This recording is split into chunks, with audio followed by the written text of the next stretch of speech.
Good morning Maharashtra. नमस्कार, मी प्रज्ञा पोहळे. बुलेटिनमध्ये आपल्या सगळ्यांचं स्वागत. आपण पाहत आहे एबीपी माझा. आज धुलिवंदन आहे. एबीपी माझाच्या सगळ्या प्रेक्षकांना धुलिवंदनाच्या शुभेच्छा. पण बुलेटिनमध्ये आपल्याला आढावा घ्यायचा युद्धासंदर्भातल्या बातम्यांचा.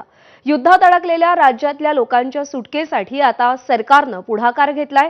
मुख्यमंत्री देवेंद्र फडणवीसांनी ट्विट करून या संदर्भातली माहिती दिली आहे. गिरीश महाजनांकडे समन्वयाची जबाबदारी सोपवण्यात आली आहे. दुबईतील इंडियन पीपल्स फोरम सोबत सरकारनं समन्वय साधलेला आहे. समन्वयासाठी व्हॉट्सअप क्रमांक देखील उपलब्ध करून दिलेला आहे. गरजूंनी 971503654357 971503654357 या व्हॉट्सअप क्रमांकावरती मदत मागावी असं आवाहन सरकारकडून करण्यात आलेलं आहे. देवेंद्र फडणवीसांनी एक्स वरती ही माहिती शेअर केलेली आहे.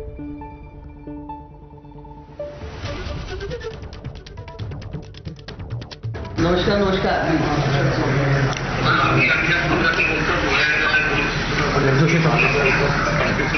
किती लोक? 25 सगळे धुळ्याचे आहेत का?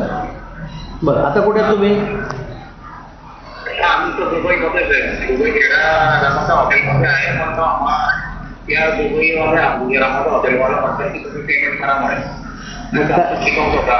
चेकआउट आता होत नाही म्हणा. आता कुठे तुमच्याकडे इन्कमिंग पण नाही आहे. कोणी येणारे लोक आम्हाला राहू द्या म्हणा. आम्ही कुठे बाहेर जायचं आता?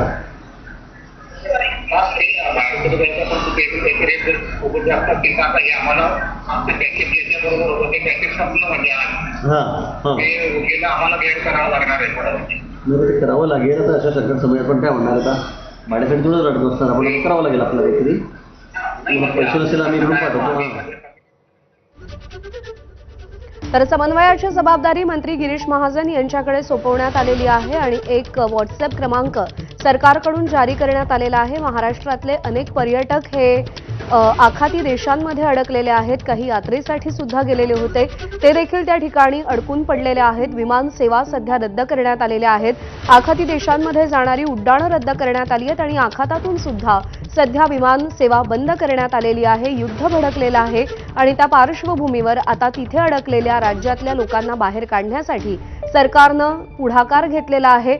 समन्वयासाठी व्हॉट्सअप क्रमांक उपलब्ध करून दिलेला आहे. तर मुख्यमंत्री देवेंद्र फडणवीसांनी काय ट्विट केलंय? आखाती देशातल्या युद्धामुळे अडकलेल्या महाराष्ट्रातल्या विविध नागरिकांच्या संपर्कात राज्य सरकार आहे. मुख्यमंत्री देवेंद्र फडणवीस हे स्वतः सातत्यानं विविध यंत्रणांशी संपर्कात आहेत. सीएमओचं ट्विट आहे. ते केंद्र सरकारसोबत सुद्धा सातत्यानं संपर्क ठेवून आहे.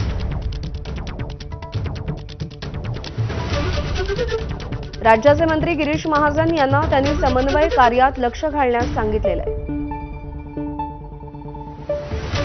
केंद्र सरकार सुद्धा सर्वतोपरी मदत महाराष्ट्र सरकारला करत आहे.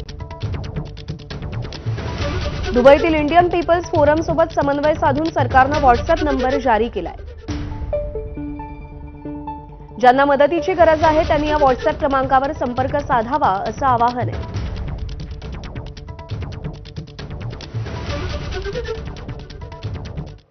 दरम्यान आखातातल्या 14 देशांमधून तातडीनं बाहेर निघा. जमेल तसे बाहेर